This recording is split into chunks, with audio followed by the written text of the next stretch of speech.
Welcome to my Bob Thurman podcast.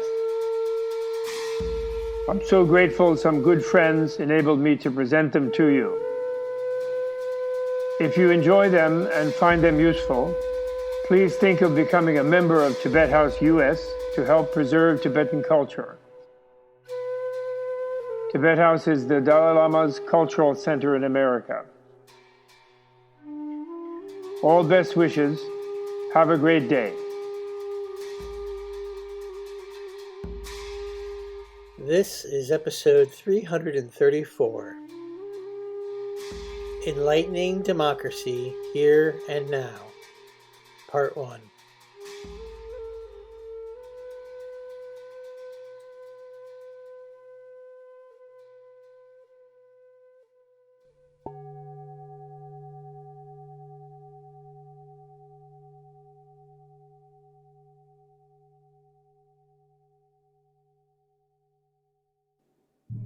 Okay, good afternoon, everyone. Here we are on March 11. Actually, March 11 is the birthday of my younger brother, who I've lost touch with over some years. Very fragmented, our little nuclear family, 3 brothers. Anyway, welcome all of you, my brothers, all my brothers and sisters. And since Dalai Lama says we should have we're all members of the 8 billion person family, all brothers and sisters. Okay, since that's what he says, then you're my brothers and sisters, those of you who are here. And I'm very happy to talk to you. Yesterday, or 4 days ago, on Thursday, jolting Joe Biden. And I hope many of you saw that that wonderful State of the Union address that he gave. I really thought it was like in the spirit of FDR, in the spirit of Lincoln, actually. And he's dealing with some, but in a way it was Lincoln before the Civil War, when they actually had come to overt blows. And there's 600,000 people, which sort of equivalent to 6 million maybe today, considering the size of the populations, had just been killed on both sides by these idiots who want to fight against the idea that all humans are equal and that therefore democracy is a better way. And, having opposition out in the open and nonviolent and in form of dialogue, and also not enslaving people and not abusing them and killing them and harming them, and which is what that Civil War was about, of course.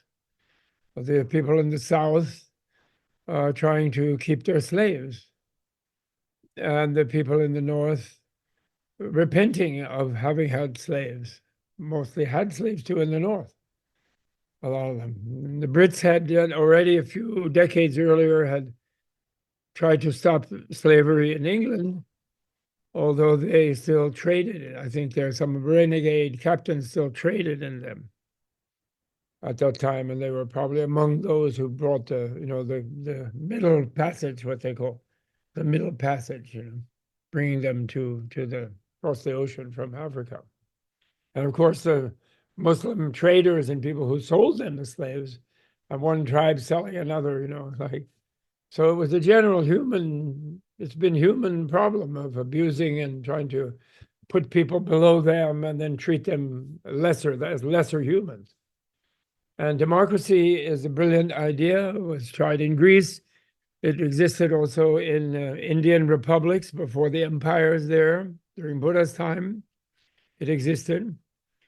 And then it existed in the Buddhist community, among them, as a micro community, a countercultural community within other societies.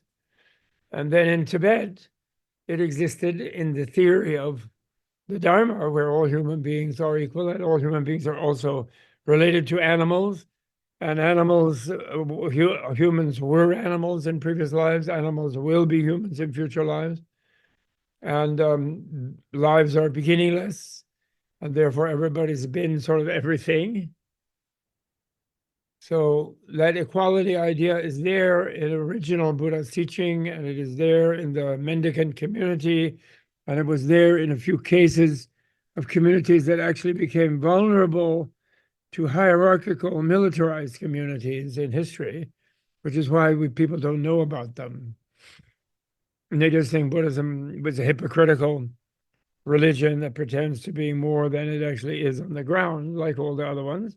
And of course, Buddhism has been imperfect, of course. And but originally it was all there. And therefore, current Dalai Lamas are really forceful about democracy. And he convinced the king of Bhutan to do the same.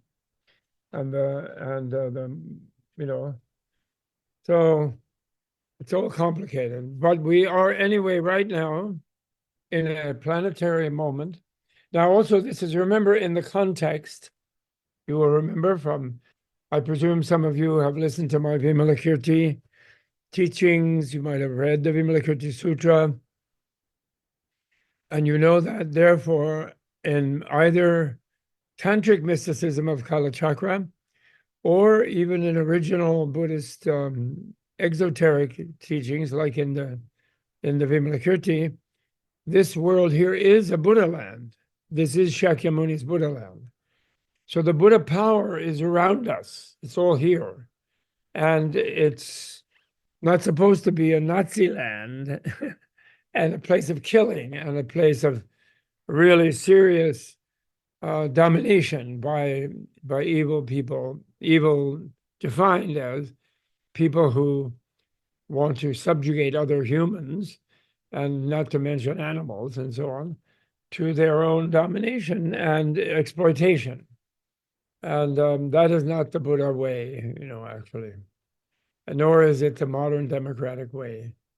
So we have to, and then also of course, the planet as the battleground for the patriarchy of the last 4,000 or 5,000 years, where women's voices are crushed and therefore men fight all the time. And the sort of dog eat dog, and the human life is not really made into human life, where, you restrain your dog eat dog type energies and emotions. That's not a Buddha land. And this is Shakyamuni's Buddha land.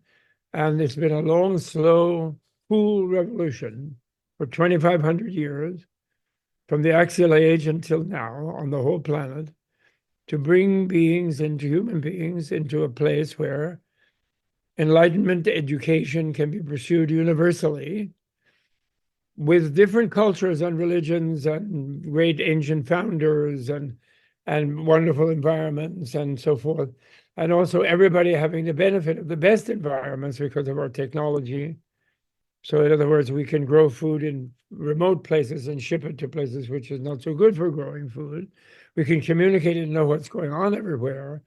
We can decontaminate ourselves from racial prejudice, sexist prejudice, and religious prejudice, and realize of our commonality as humans, and be all equal before the law in societies, and make those societies essentially nonviolent, with a sort of maybe a little bit of a police force of a United Nations, a genuine one, not one made by ex-colonial powers who still keep control over everybody with their vetoes and things, but a real one, which may have 3,000 nations in it. It may be quite complicated. It may have centers in it has to have in every continent some kind of center, not just in New York City. And we can have a planet of peace. But the planet, so the ongoing thing of having the occasional horrible war and the domination, and then trying to have peace in some small sectors, no longer will work, because the greed of those countries where the oligarchs rise and can no longer be controlled, their greed is destroying the actual environment of the planet, extracting from the earth, polluting the earth, and extracting from the earth its resources, polluting it, and destroying its productivity. This can no longer go on. but they are not controllable. They have not been controlled by even democracies, or not fully controlling them, but they have controlled them in certain contexts. And we know how to do it. We know social systems. The EU, the US, Japan, India, mostly, and hopefully will continue to be. And so we know that these democracies can work. And especially, freedom of speech, freedom of information, accurate information, not misinterpreting freedom of speech, meaning everybody can lie in every way to brainwash other people. That's not freedom of speech. That's freedom of lie, and helpful, beneficial speech, freedom of beneficial speech, and reason is what determines what is beneficial, and the reasoning and then judges have to be reasonable. Judges like our present SCOTUS, the super crooks of the United States, they are not being reasoning. They are turning reasoning on its head on the basis of arrogance, and they just say anything that sounds legalistic.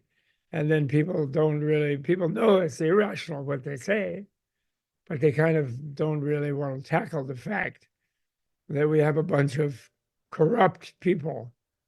Not everyone, not all of them, but a majority of corrupt people that are making reasoning not popular, not being the safeguards of reasoning. So I wanted to talk so that was 4 days ago. We were very thrilled by very strong Jolting Joe. I call him, I borrowed the name from DiMaggio, the nickname Jolting Joe Biden, because he's younger than me, actually, but he is elderly, and people think he has no strength. And therefore the opposition is promoting that. But he is really strong. He really was good. And then on the 10th, on Sunday, yesterday, I had to go into the city and back to speak at the demonstration protest near the UN, basically in front of the UN. They have a special Ralph Bunche Park or something between 46th and 47th, all the way from First Avenue to Second Avenue to First Avenue. And it's kind of a nice park there, and a blocked cross street. And the Tibetans since 1960s have been, and stronger in 70s when there were more numbers of Tibetans in America, have been protesting there the invasion of Tibet by the Chinese, where the Chinese have pulled a Putin's Ukraine number on the Tibetans, but in different circumstances, where population differential was 6 million to 600,000. The China-Tibet population, instead of just 140 million to 46 million, which is the current Russian. Actually, Russia's really only 111 million, actually. The 30 million are Federation republics who are just dominated by the white Russians, who consider themselves the real Russians, the ethnic Russians. So they're only 111, actually, ethnic Russians, and they're much smaller than the former Tsarist Empire, but then the Soviet Empire, and now Putin the KGB trying to make it a big empire. So I always go when I can, and I give a speech not to give up hope. And that the 20th century, and apparently now this first part of 21st century, involves the colonial empires releasing their grip over many, many people they think of as lesser people: the British, French, Portuguese, Spanish. The Germans were really not into it that much. Biggest European population, but not that much into it. But then they went nuts with the Nazis. Then you have Russians. And these empires have been very destructive for hundreds of years for many people throughout the planet. And they're unraveling. The 20th century was their unraveling, and there's still a bit of unraveling to go. And the latest big one to unravel is the Russian one. And they are fighting it desperately. And then they are setting a bad example for the Chinese, who were never fully colonialized, and they had their own empire, but they were, in a way, but not by the Europeans, or put it this way, they were colonialized by the Manchurians. And then the British just did business with the Manchurians. But the Chinese fake thing about centuries of humiliation from the Westerners is actually false. The ones who were dominated by the Westerners are the Southeast Asian and the Indians, but the foreigners never fully occupied China. They did business on the fringes, Hong Kong, Canton, Guangdong, and Opium War, smuggling opium into China, because their empire by the Manchus was weakened by their gentlemanly refusal to do warfare with modern technology. So the Chinese are uncertain whether they're going to go for democracy. They tried to go for democracy up to the end of the Manchu Empire. And then because of Japanese invasion and nationalist, like warlord behavior, and then communist empire, then they're sort of in the middle, influenced by Russia to be a communist empire. It was kind of confusing. It's very confused. The planet is very confused. So today, anyway, but those are the background of what I want to say and talk about today. So the first, I'm sorry, I'm very digressive, and also this is different from, I'm not sort of just delivering a message, because I think you all in my sort of close supporters around the world, small number that we are, I think you are very aware of all of these things, and I'm putting question to you, what can we do? How can we align ourselves, with this battle for democracy? And when you think of how dire it is, we at least we can be aware, that's all. So I want to share with you some things. And what I say to the Tibetans on Sunday basically is, don't give up hope. In the only partial international law, nations under international law system, which is still dominated by ex-colonial powers, the Russian, the American, British, French, and Chinese. And these are empires that were known for hundreds of years. And the American is kind of this weird, ambivalent one. People talk about our empire. People in America, because we do have some freedom of speech, they talk about it. Like Chomsky, for example, he's been saying how evil we are for decades. They're sitting at MIT in a comfortable tenured chair and now retired. And saying how we're the awful empire and Russia's better and all that, often. And I think that's funny, because he couldn't get away with that in the Soviet Union, and he couldn't get away with it. Maybe he could have with very little hearing during the decade of Yeltsin and Gorbachev, from the 90s to the advent of the KGB through Putin. But he couldn't do that now. Look at the killing their opposition, So we have this ambivalence. In a way, we support the British. We're a little bit sort of pseudo-British Empire. We have those who would like to be British Empire. And then we still American Empire. But we also want to rebel against all empires. And we have led the planet's rebellion against all the empires. Our bodhisattvas like Jefferson and Washington and Madison and Franklin and these people who were incarnated bodhisattvas for sure. All humans are equal. All men are equal, but they meant by that men and women, human, are equal. That and the pursuit of happiness for a population instead of just work for the bosses. That was unique. So anyway, we're now, however, we're under threat again, like we were in the Civil War. Very serious one, backed up by the Russian KGB, very strong, and Chinese who want to behave like Russians, and then sort of fit it into their sort of Chinese empire idea, and make it worldwide. It remains a son of heaven, center of the universe, Zhonghua. Their word for China means the central country. So that's their ancient imperialism thing. And meanwhile, we're on the brink of the people in the world standing up and saying, we don't want any kings. We don't want any bosses, because bosses realize that the people they're bossing don't like them and don't like being suppressed by them. So they feel resentful to them. So bosses become scared when they become dictators or presidents for life or kings or queens, or whatever they are. They become really bad, mostly kings. And then, therefore, they want to make war with the neighboring boss. And so that keeps the resentments of the populations that they dominate and they extract and exploit. And that keeps them thinking there's an enemy over there and they better conquer them. And then the bosses remain strong as long as they can keep some sort of wartime footing and some sort of fear going in the culture. And the people on the planet have the information because of technology, and they travel everywhere, and they're intermixed, and every city has every kind of temple and religion. Religions overcome some kind of prejudices, but they then become religious fanatics. So now we can go beyond all of that. We can have Shambhala, which was predicted in the Kalachakra, the wheel of the time machine tradition.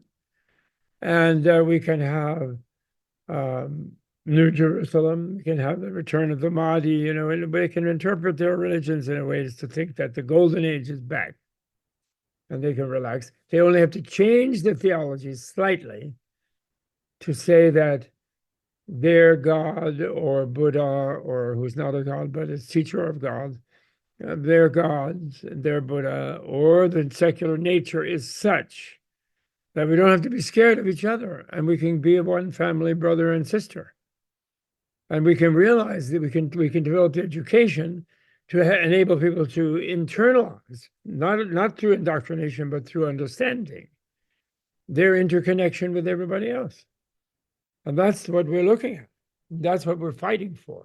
And then in the meantime, the planet herself, the Bodhisattva goddess planet herself, is fed up with us polluting her and extracting and exploiting her and not caring for her. She's very generous to support us if we would keep her in balance, which we can do. We don't have to also accept the death of billions of us to do it. We can fit 8 billion here, probably 10. If we learn to share and we learn to live intelligently with renewable energy system, with a healthy food system and medical system, which we are capable of having. We're smart. Okay. So that's a really wonderful context, but also very dramatic now, the last crisis that we face, which really we have to cope with this year. If we lose democracy in the US this year, if it's taken over by KGB employees, the Trumpites, who are actually treasonous traitors, who are not working for the America, and over 150 of them are in the government. And they tried to overthrow it when they lost power in 2020, when the Democratic force came back strongly. And the confused, brainwashed people, the core of them are not the 70 million who voted, but about 30 million. The ones who really want to go back to Nazi kind of domination and conquest. 30, 40 million. They're not the 70, but they managed to confuse with the misinformation and the robots and the conspiracy theories and misuse of media and misinterpretation of First Amendment and bad judgments like Citizens United. And they are coddled, of course, by oligarchs who like Nazi systems because they could thrive during Nazi systems. Like Orban, they also take over economically. Once they take over politically, they take over economically, like Putin and all his oligarchs. Orban in Hungary, and there are a bunch of many oligarchs there. And any other country where they do that, their clique becomes economic oligarchs as well as political police state dictators. And that's what they want here. And they want us to do that because then there would be a transnational Nazi plan to keep the people, everybody's people, down. And they would use each other's, their own people, to support the other one. And they would have fake wars between them, of course. They'd appear to have conflicts with each other, which would then enable them to tell their Russian people, their American people, their European people that the other people are your enemies. Okay? So we're out, and the war is happening now. And it's a war on earth by the corporations, by the petropaths, petroleum psychopaths, petroleum sociopaths that I've been talking with you about for some time. They want to go back on this whole renewable thing. It's even though it's cheaper and it's more feasible, they claim it can't be because they don't monopolize all the extract the wealth from everybody. I mean, those private capital things. They go in, they buy up trailer parks. They don't let off the poor people. They squeeze the poorest people even more because there's never enough for them. So it isn't that they only have to the middle class. They have to every class. So they sort of act like, well, it's like von Ribbentrop and the German nobles and the Krupp and these military, industrial magnates. They supported Hitler to go after the socialists and the workers and the unions. And they thought that's all it would be. Meanwhile, Hitler destroyed the whole country by attacking every other country. So, and that's what our people will do. They'll pretend to attack each other, but that will be pretense. But they fold us into that to some extent in the Cold War, some of them. And then when the Cold War ended, they had no more excuse to do that. But then the Cold War didn't really end because KGB didn't really give up their Soviet Union, and the Russian Federation was not really independent republics. That's what I want to talk about. And I want to invite one colleague, but not in person, because I don't know if he would agree, but there's a Ukrainian guy named Dylan Kombelik, Combellick, that I recommend to all of you. You can find his writings on Medium, mostly about Ukraine. But he's his English is good. He doesn't live in Ukraine because I think he's just scared of Russian special ops people killing him. And I don't know where he is exactly, and I don't think he wants people to know. But he used to work for the START treaty thing, so he's really good about Russia. He knows how the whole thing is. Of course, a little annoyed with them because of being Ukrainian, and they've been horrible to the Ukrainians for centuries. And he really perceives this war in the most accurate way more so than any foreign policy experts, any of them, any of the so-called experts. He really, really sees it really well. And you can find it on Medium, mainly reporting on that. But I have a lot of things that I've learned from him. In addition to learning, the other one, of course, that that I always recommend is Heather Cox Richardson, who writes on Substack, also free, although there's a paid level, but basically free, and does American history and talks about and puts the American thing in terms of our history, Civil War, and everything. Really fantastic.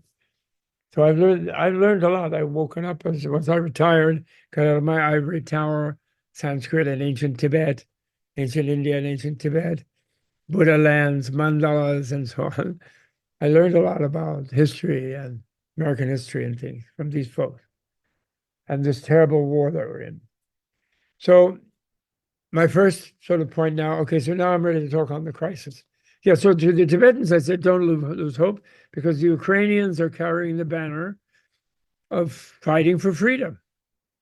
And they're going against the cynical, oligarchic, Nazi approach, which is that dictators are more efficient in modern technological terms. And dictators are what we want, which is a totally false projection from a militaristic social system to a world peace social system that doesn't fit. Because dictator becomes totally scared. Of course, he scares everybody else in the society. Usually he, sometimes she, but usually he scares everybody else. But then he himself becomes totally scared of his own bodyguards and ever circles and circles of power under him, but he becomes scared of them.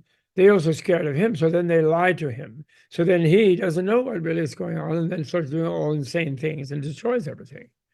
So it's actually the least efficient, most destructive method of human governance in any time, actually. Really.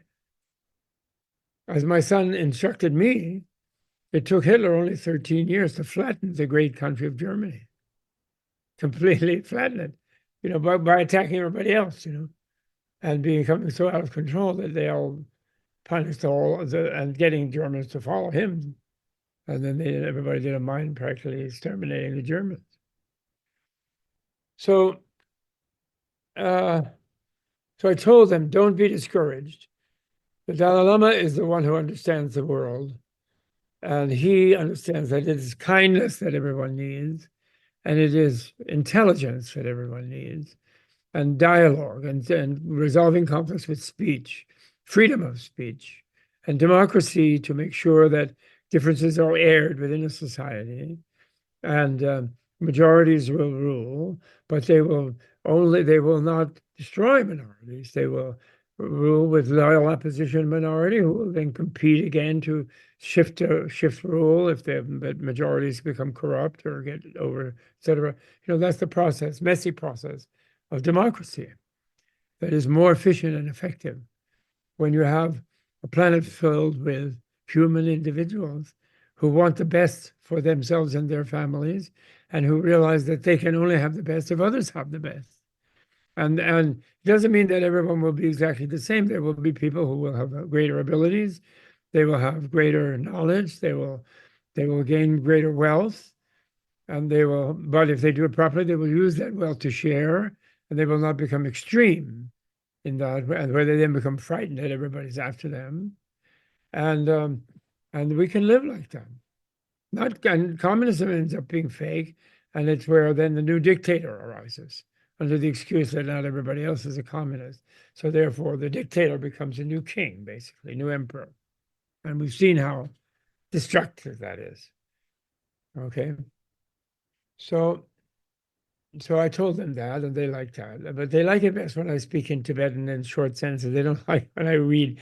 Although next year I promised them that I would have my speech, because my Tibetan has become quite rusty.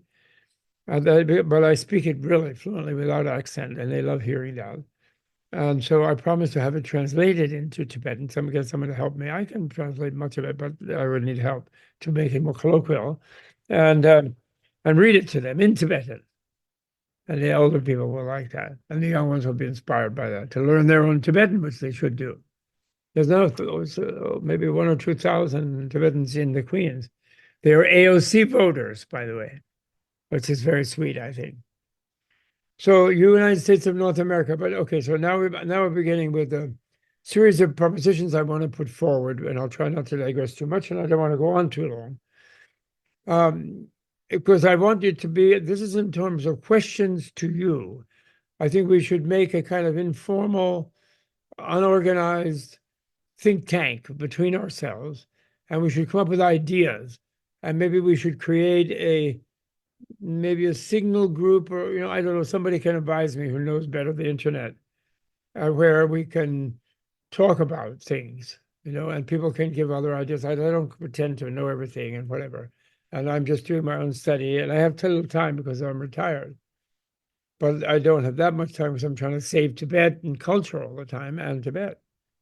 So I don't have that much time. Anyway, first thing we have to understand that in this crisis year, the United States of North America, as we should realize, is what it is. Mexicans don't like us calling the United States of America. They actually don't like it because they're another set of United States of America. And even the Canadians are United Provinces of America within the Commonwealth, but they're still a kind of United States. So they don't mind if we say, the Mexicans don't mind if we say the United States of North America. But I don't know, maybe the Canadians will. But we should think about that anyway. Anyway, USA, let's just call it. So the USA has been infiltrated by a new group. We can call them the Russi Nazis, Or we could maybe call them the Z-Nazis, since Putin is making Z his thing. The Z-Nazis. But they are Nazis. And what we think of when people go Nazis, when Rush Limbaugh called the feminists feminazis, that's what he meant. He didn't mean they were Germans, right? Or National Socialists. He meant they were Nazis. What you think about from the evil guys in the movies, Holocaust movies. There's even Nazis in Israel. There are Nazis in the Muslim countries. But you have to realize that. So what we mean by Nazis are people who think they're higher than other people and who think that the lower people should be subjugated or killed by them if they're not going to be subjugated. And even they think there are people who are impure, who are lesser beings who should be exterminated. It gets like that. They think that. And that's really intolerable on this planet. Toleration is a wonderful, doesn't mean we wouldn't even love. I mean, we have to love Putin. We have to love him. I was semi-entranced by Putin because I was so annoyed with W. Bush at the beginning of this century. My stupidity. My wife told me from the first minute, don't do that, and so did Alma, but I still thought, well, at least he does martial arts. He rides horses and he goes fishing. He's not just like a party boy, like W, invading Iraq under pretense of lies, and doing maybe false flag thing in 9/11. His backers, anyway. I don't know if I don't think he even knew what was going on. Mm-hmm. But anyway, that's my mistake. But I do love these, and I love them, all of them. We have to love them. We have to love Hitler.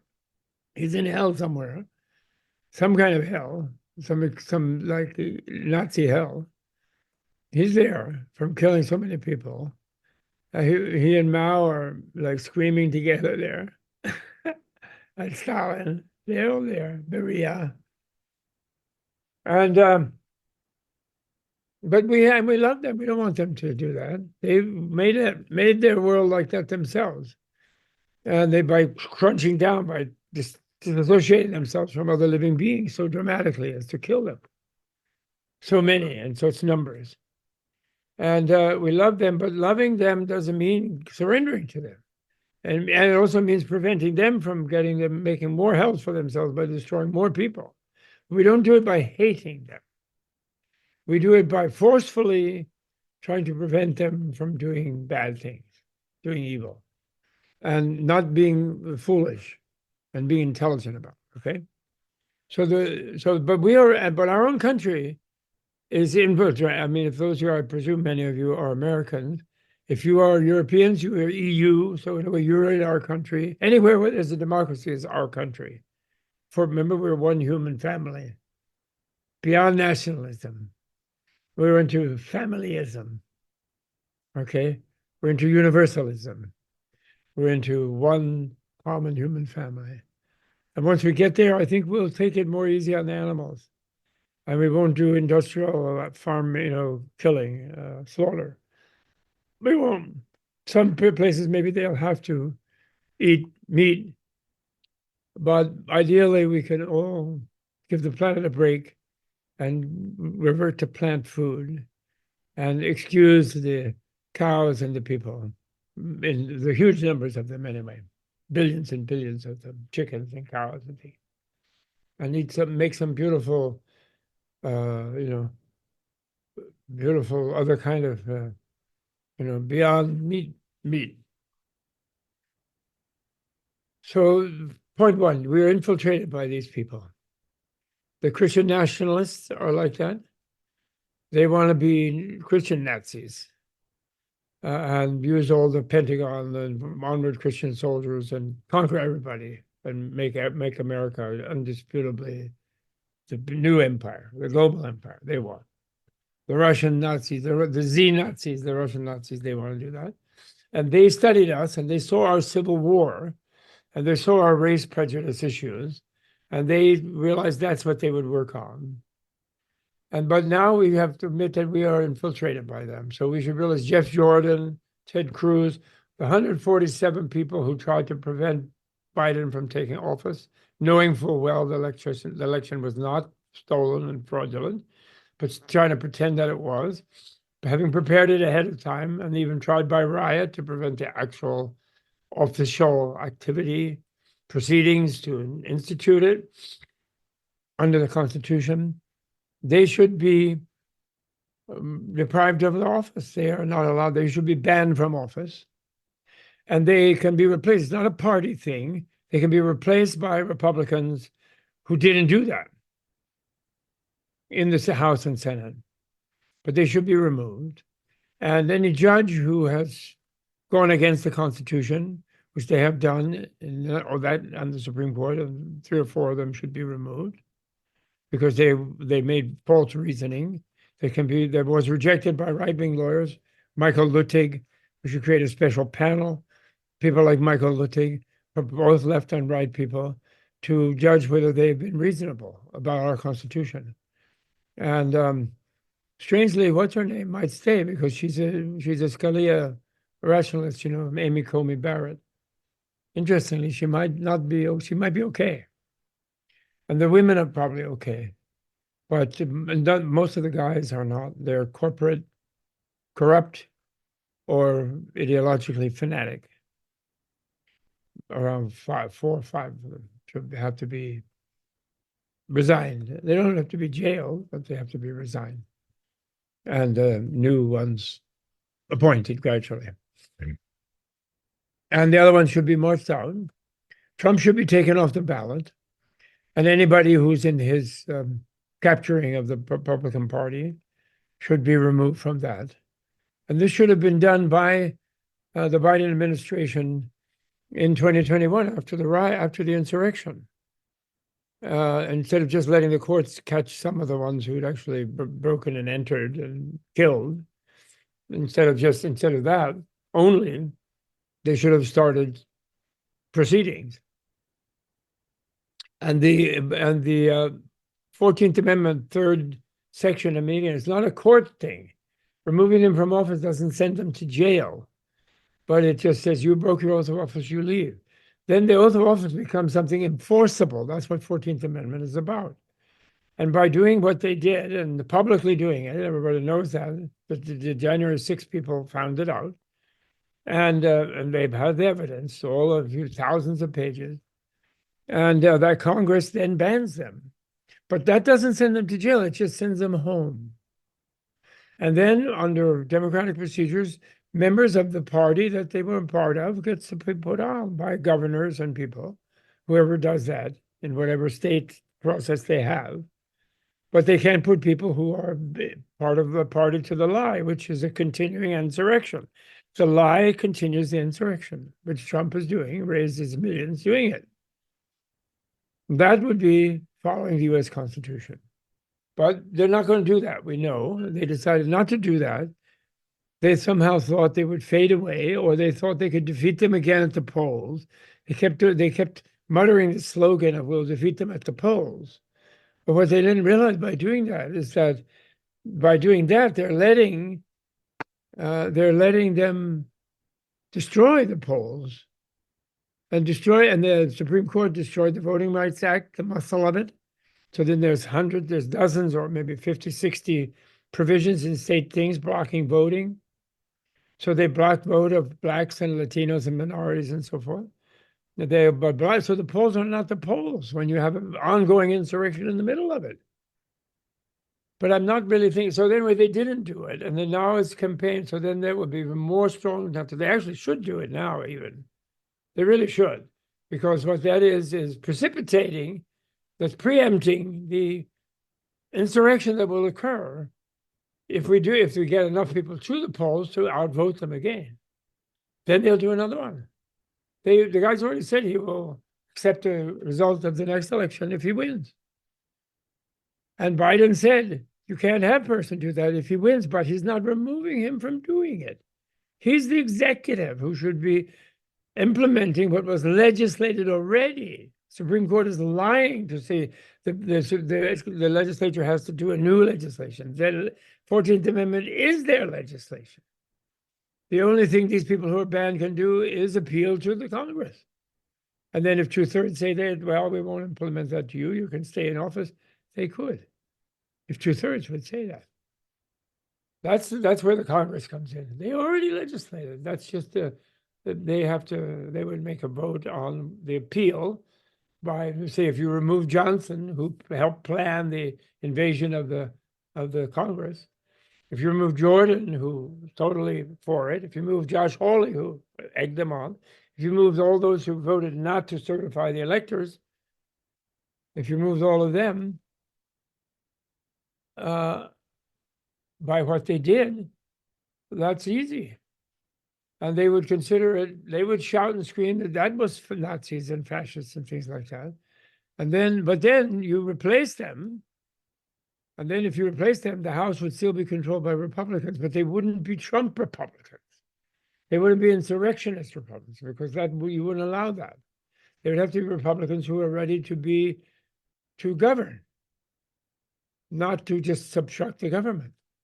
They would be take an oath of office and keep the oath of office. They would forget about debt ceilings. That's against the oath of office to say I'll bankrupt the government. They would, they would actually govern. They'd pass an immigration bill. They'd have to negotiate because the margin is slim. The Senate is Democratic, but there's also margin is slim. And they might be able to get rid of the filibuster, actually, though, because it's paralyzing government. It's not governing. And it was a slave owner's provision. And when that was publicly announced, I think the public would demand that it be stopped. So that's ideal that we're going to set up here. That would be the ideal. And that would be done by the executive based on the legislation of the amendment, 14th Amendment. And it would tell the Supreme Court to just butt out. Because civil lawsuits in the courts were not appropriate. They're not allowed to lawsuit against the Constitution and the legislature. They're not allowed to. They only can go to the legislature about it. Okay? So since that can happen, maybe we have to do what Biden is doing, openly call them out for what they are, but not enforce the Constitution on them out of the faith that he has in the goodness of the American heart as a whole, that they'll be voted out again. So he won't have to resort to what could be labeled, strong arm tactics. But that's what Lincoln did. Well, after he was shot, actually, that's what the Republicans did in 1868 and after the assassination of Lincoln. They did that because Johnson, not like our Johnson after Kennedy, but that Johnson after Lincoln was like a slave person. So he allowed new Jim Crow to happen. And then how many blacks were hung after we won the Civil War? They were therefore treated like slaves with segregation and so forth. We can't let that kind of thing happen now. It won't be possible. And furthermore, planet won't let us do it. Because if oligarchs then take over behind a kind of Trumpian American Nazi system of Trump being a dictator from day one and using the army to suppress protests, no more pussy marches. The Pentagon will stop the pussy march next time. And if that were to happen on this planet, then the oil people couldn't be stopped. And then you're going to have millions, then they will go live in their bunkers and millions and billions of people will be killed. That's just a fact. That will happen. So we can't let this happen, but we will have to try to go in this sort of a Biden appeasement manner, sort of pseudo appeasement, and yet trying to do it from the goodness of the hearts of people. It would be nice if it happened that way. And we hope it would, and we have to do something. But so all we can do today is to know what's going on. And here, one of the Tibetan children had a wonderful sign on yesterday, where they said, "No dictators," and they had a picture of Xi Jinping. Of course, because their Putin in Tibet is the Chinese Communist Party. That's the Russia's United Party or whatever it's called. Trying to take over the Ukraine. They took over Tibet a long time ago, and nobody helped them. Not like Ukraine. They didn't have, someone like Joe Biden giving them arms. They had Eisenhower trying to do a little something with some old guns, but hardly anything. Basically, because they're too scared of China. And the Brits completely betrayed them by saying it was internal matter, maybe, because the Brits were still doing business in Hong Kong, hoping to do business with the Chinese. So the Brits were very perfidious, as they were, as imperialists, They were, of course, huge imperialists, right, in the past. We rebelled against them. Read Thomas Paine again. It's so wonderful to read, really wonderful. He's an anti-dictator. We had no dictators, the kid. And the no dictators, who are the dictators? Putin, Orban, who Trump just has at Mar-a-Lago now. Xi Jinping, Kim Jong-un, of course, Trump himself, but he's out of power. Then you have Milei just got into Argentina. He's headed that way. Maduro is strongly in Venezuela. Bolsonaro was destroying the Amazon, and he was there. He's out of power, but he's still a force there. I say Netanyahu is that. Those triumphalist settlers and crazy people who don't want to follow the UN resolution that established Israel, which also established the Palestinian state. They are doing everything possible to avoid a two-state solution to the Holy Land, and they are absolutely dictators. And they have people who are even extermination types, like Ben Gvir, Smotrich, in that extremist government that he's founded. So I count Netanyahu as that. He also created Hamas. You have to know that. He created it, and he publicly said, you can look it up. He publicly said, we need Hamas to weaken PLO, so we can't be pressured to make a two-state agreement. So we just say they're all terrorists, and they should be exterminated and controlled and apartheided and whatever we want to do with them, because they are lesser people.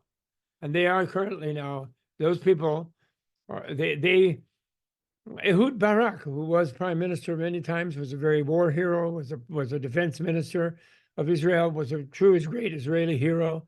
He said on our television, public television, he said, a decent Israeli government after a 10-7, they're 9/11, 10-7, after 10-7, should have resigned 10-8, and a new government would take over the repair and the rest, and the reparation and the retaliation against Hamas for that. And also, not only Hamas and that one Brotherhood and Sisters, some horrible other Islamist state of Israel, it's ISIS, so other people who were even worse, who were with them in that. And that would have been done by Gantz leading a government of more peace-oriented people, maybe two-state people, who would have not done this kind of carpet bombing, which is a crime, war crime, for sure. Blowing up hospitals, I mean, really. Those are people who just want to take over the land, and they're going to kick out the people, drive them into Egypt, into the desert, for sure. So I don't want to argue that. I'm sorry for digressing on that, but then he is that kind of dictator. Ayatollah Khamenei is that kind of dictator. The head of Hezbollah and Hamas, I don't even know their names. I like that. And then, unfortunately, in all these countries, there's oligarchs who use it like, there's a nice article by Heather Cox about Orban, and how once Orban had his illiberal state, his anti-democratic state, which he got power to do through democracy, but then he undid the democracy. He destroyed the opposition. That's how they do it. And that's what they're trying to do here through Trump. The Russians are trying to do that to our country through Trump. And Orban, naturally, who loves Putin, he's over here like egging them on. And the oligarchs like that, because then they become cronies of the dictator, and then they become really rich. And that's what happened in Russia. KGB oligarch cronies, and that's what happened to. That's who put Hitler in. The oligarchs in Germany, the big industrialists, they put in. They said, let Hitler get rid of the socialists. They didn't realize Hitler was going to destroy the whole country. which they always do. So these dictators, we should never say Israel did bad or Palestinians did bad. We should call the people by name who are doing the bad. Israel is good. A Palestinian state would be good. Iran is wonderful. The Iranian culture is a beautiful, wonderful culture. They're marvelous. And they just were taken over because we stupidly supported a stupid Shah, and our CIA taught them to have horrible secret police, and they tortured people. And we overthrew their democratic government of Mossadegh in the 50s, or bad behavior by our CIA in the past. So we're to blame, really, about that. We brought that on. And now they're a real pain. But the point is, dictators in general suck. And that's the battle now.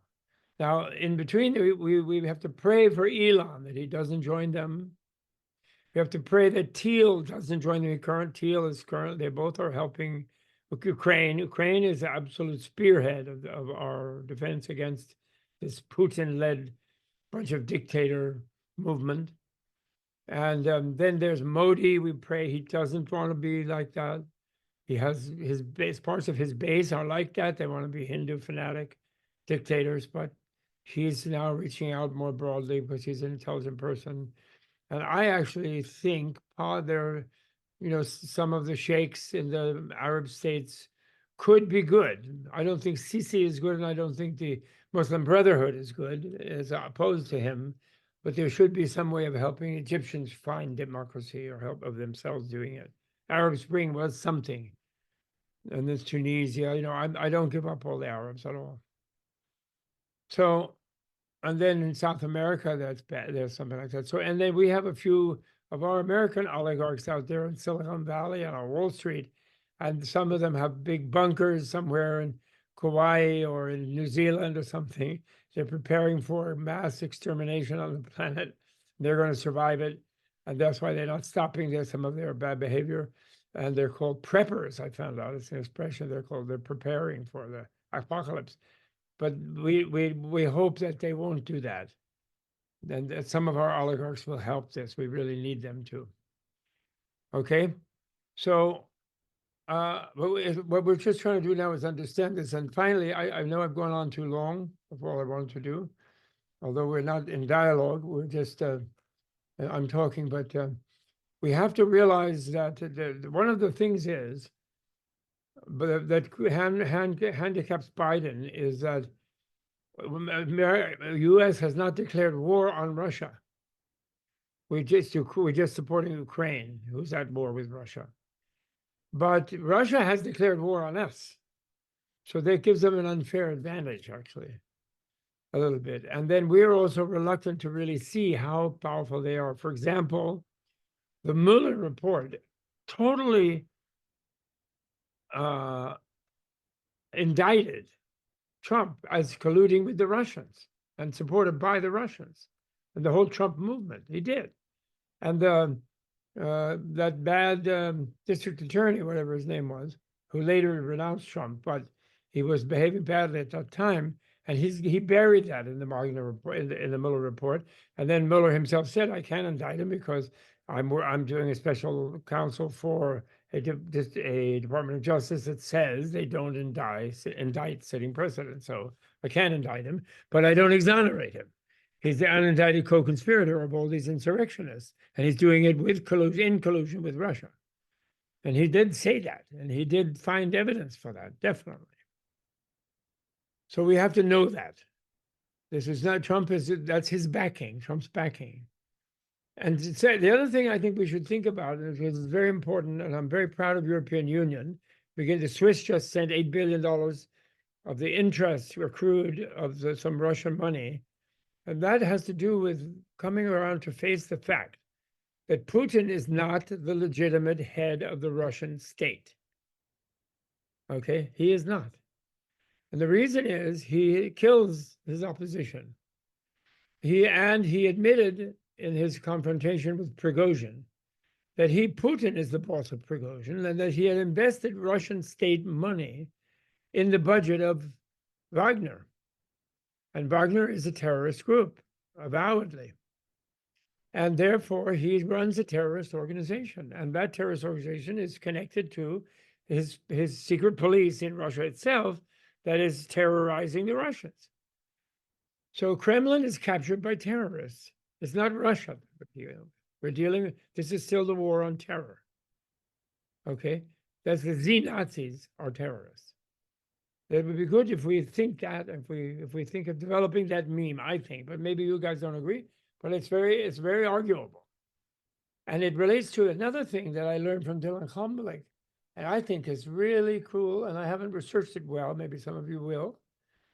And that is that according to, and this came up in his mind, I guess, by something that he noticed that the general media has not noticed. I didn't hear about it from anywhere else, which was that in Sudan just recently, maybe last week, there were 4 Ukrainian drone attacks in Sudan against the Rapid Defense Force, who are those genociding people who have been killing people like mad, Janjaweed, or whatever they call it, in Darfur, and who rebelled against the even somewhat bad general who himself stymied the civilian revolution that was in Sudan a year or so ago. And now there 2 of them are fighting, and they're creating unlivable conditions in Sudan between them fight. And Wagner is huge in Sudan. So Russia is meddling in the Sudan and in West Africa, Chad, Central American Republic, Niger, 3 or 4 countries there that have seceded from general, even African state, democratic states governance, and military being under civilian and sort of thing. And so by the Ukrainians battling Wagner in Sudan, in the middle of their own stress by Russia in Ukraine, he's showing, he noticed, or Dylan, maybe he knew it before, but he mentioned that that's part of Russia's gray zone warfare, is using their terrorist option. Pakistan state is similar. They use terrorists as a state instrument. So using that option to destabilize African countries and create floods of refugees, and then push those refugees at the European Union and at America, because the pushing of immigration crises in democratic countries strengthens right-wing Nazi type, like a Nazi party in Germany that Russia funds, the Alternative for Deutschland, the Marine Le Pen that wants to break up European Union in France, the 5-star in Italy that wants to break up. In other words, so this is part of Russia's strategy against the democracies in the world, to weaken them, break up their treaties and their alliances, and then pick them off one by one, and then return Russia into being a grand imperial power. That's what Russia is doing. And that's amazing. And then think about it. When they went in to support Assad in Syria, they totally do, Assad was nearly gone in Syria. And then Syria would have reverted possibly eventually to being, certainly the Kurdish part in the east was democratic already. They're immediately making it democratic, the Kurds of eastern Syria. And they had some important oil resources, so they would have been fine. Finally, the Kurds might have had their own country. And then the Sunnis are a majority there, and then the Alawites would have retreated to the Mediterranean coast, and Assad would have to retreat. And then you could have had the beginnings of possible democracy in Syria. Instead of that, they destroyed the entire country, and millions of refugees went everywhere, pushed at Europe, flown to the borders of Poland and Finland and by Russia, precisely to strengthen right-wing parties in all those countries. Hungary, strengthen Orban. So that's what we're dealing with. We're dealing with global gray zone warfare, if that's correct, which I think it is. It clicked in my head. I think it's absolutely correct. And therefore, the 300 billion of Russian state money can be used to rebuild Ukraine and support Ukraine, and take it. We consider the Kremlin has been captured by a terrorist group, and we have to treat them as a terrorist group. and they should not be allowed to wield the veto of the victors of the World War. They should not. Ideally, again, that's ideal. We can't implement all of that. I'm not saying that, but it's a matter of thinking that way and seeing it and understanding it. That's what it is. It's not a matter of that we can implement these sort of more ideal things. Although if we win in the fall, trying to do it by us observing democratic norms against people who are not observing them, if even in spite of the fact that we're like one arm tied behind our back, if we still win, which is what Biden's faith is, and I'm loyal there, if we still do win, then we have to go back to 14th Amendment. We have to clean up the Supreme Court. I mean, we have to do things, to do stronger measures to institutionalize the Constitution in such a way that some bad actors can't misrepresent it the way they have, And we have to deal with freedom of speech issues, and therefore misinformation in the internet and Facebook and all this kind of thing, and bots and I mean, there's a lot of work to be done on that kind. I really have to do, and we have to definitely clean out all the insurrectionists out of the sitting government that are not cleaned out by voting. If somebody manages to keep a very Republican state based on the old Republican loyalty, which should not be given to the terrorist-backed Trump party, which is not the real Republican. After all, it was the Republican Party that wrote the 14th Amendment and legislated it. So it's not the Republican Party. The Lincoln people from the Republican Party should be the new Republican Party. We'll have a new bunch of conservatives who will be loyal opposition. So therefore, they will allow governance when they lose. And they will have to adopt programs for the people in order to compete, rather than think they can stop the people from voting and then impose on them things that the people don't want, which is what they're doing now. Okay? So I think that's really all. And except that one last piece of the vision that, again, I have to credit Dylan Kumpelek. And I'll come back maybe with another one, but I don't want to go any longer on this one today. But the next part of it is that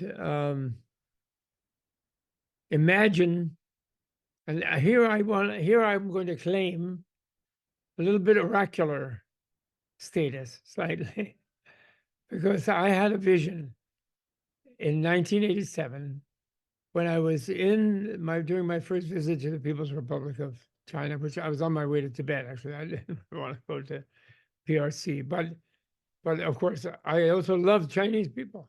I learned the language in college, and I've forgotten too much, but I did, and I got to love the language, and I love the culture and the people. I do, and they were Buddhists for thousands of years. A great Chan masters, awesome, and really one beautiful people. And a beautiful country. And I love Xi Jinping, and I'm so disappointed he's going in the Mao direction.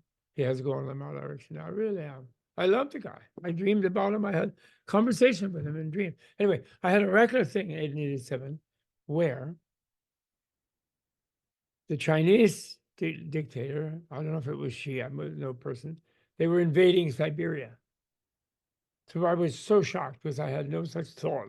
I was on my way to Tibet. I was praying for Tibeto-Chinese, a mutual reconciliation, and suddenly I was in the middle of the war room, and they were invading Siberia, and people were calling in help.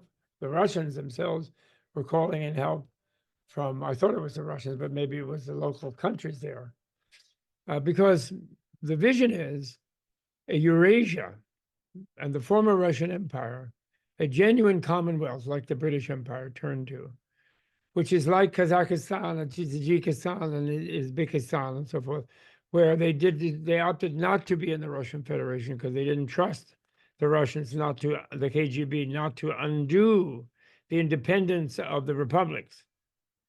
The Ukrainians were fooled in giving up their nukes, for example, by saying Russia would never invade them.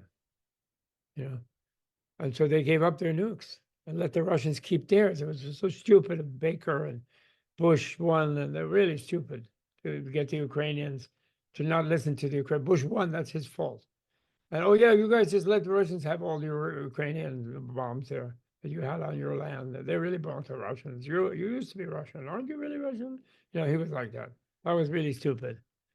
And but anyway, they all become individual. You know, I didn't have the ideas that I do now, but now I know there will be 32 countries that are in the former Russian Empire, which Russia will be a bigger one, biggest one, around 100 million, maybe 110 million, or maybe 100 million, because their conditions have been so bad by the terrorists who control them. Their living conditions is so bad, their population is declining dramatically. But anyway, they're about 100 million. So the biggest European country will be Moscovia, or whatever, or they can call that Russia if they want. Moscow, Petersburg, that area, you know, about 100 million people. And then 31 other countries, Buryatia, Kalmykia, Yakutia, Euralia, there's all kinds of other countries, Bashkortostan, wonderful countries. And they'll all be independent republics, but in a commonwealth. And they'll need help, of course, because they were extracted and they were impoverished by being dominated by the Russian Empire. And their young were very much killed now by this Asean-Ukrainian war, this very evil war invasion done by him. And it will be beautiful. But China was invading, and then we have to defend them against that last empire. There could be then one more around like the Ukrainian one, where the world, NATO, Japan, South Korea, the North Korea and China will be trying to do they're trying to dominate everybody. Maybe. That's what I had as a vision. Anyway. So we have to, but what I don't want to get into that, but I will claim that a little bit of record thing because it was I've had a few things like that in my life. Occasionally I get like that. And I get taken over and see something that I wasn't expecting. And we defend the Lake Baikal and Buryatia and Outer Mongolia at that time. We do. Or we were about to, so it was just a short visit. Maybe it was just in people's minds, in the commanders of those days in China, and it doesn't have to happen. Let's hope so. Okay. But anyway, the deconstruction of the Russian Empire, which we don't notice as an empire, we think of it as just Russia, but it was an empire, it is an empire, and we're against empires. They're not good in the 21st century. Decentralized, localized, environmentally sensitive people who live in the place where they're governing is what we need. And our Western diplomats are used to this stupidly. One who I won't mention his name, a late person, but someone who was a friend of mine, and I said that self-determination has to become a human right. It's written, it's in the UN Charter, self-determination as a human right. But the human rights people go, oh no, we can't do self-determination. It's too inconvenient because too many nations who are powerful in the UN, they have subordinated minority populations. And this relates to something else I only learned recently, this on my own research. I never knew this, and I bet you don't. When different African countries and Asian countries got out of this and that empire and applied to join the UN, different minority groups in those nations, and the one that was very famous in the 50s was the Igbo people in Nigeria, which led to the Biafran, like massacres. And the Biafra people were Igbo, and they knew that the dominant tribes and Muslim converted tribes in the northern, who were a majority in one nation, which worked as a nation in Britain under the British, but wouldn't work as a single nation because they would oppress the Igbo too much. They applied to be the Biafran nation. And then they were totally atrocitized, ethnicided, whatever, by the larger Nigerian nation. And the UN said, no, we won't have this kind of self-determination going on in smaller states. We want you to apply under the borders you had under colonialism. So that's how Iraq became an unstable country with Shiites, Sunnis, and Kurds. Arabs, Shiites, Arabs, Sunnis, and Kurds, like really three different groups that were not naturally in a natural government together. But that's because that was the divide and conquer plan of the colonialists.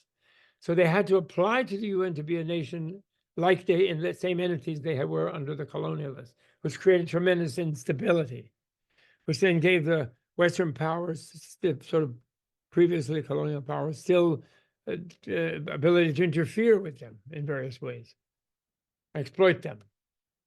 I didn't know that, but that's part of the problems that we have of not really coming to a proper 21st century environmentalistic, decentralized, non-imperialist, non-colonialist governance, which is what we need to have international law.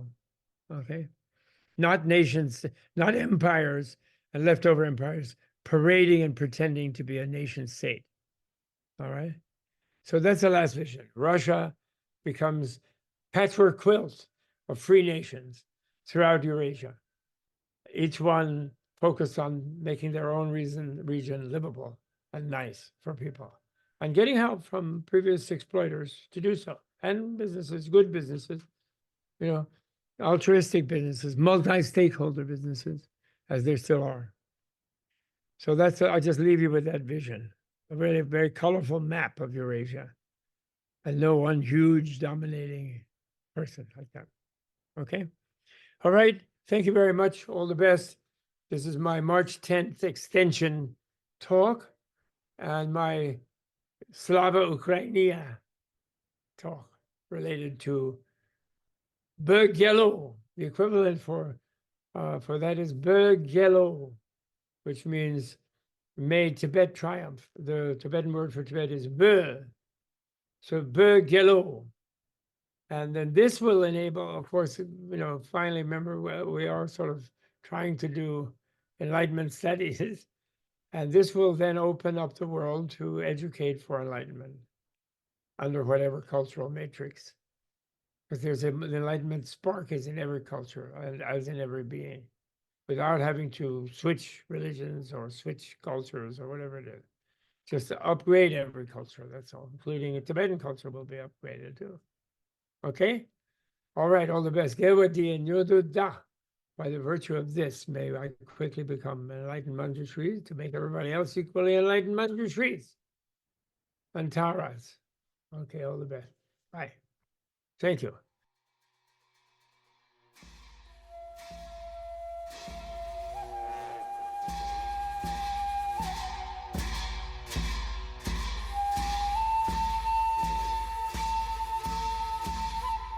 The Bob Thurman podcast is produced through a Creative Commons No Derivatives license.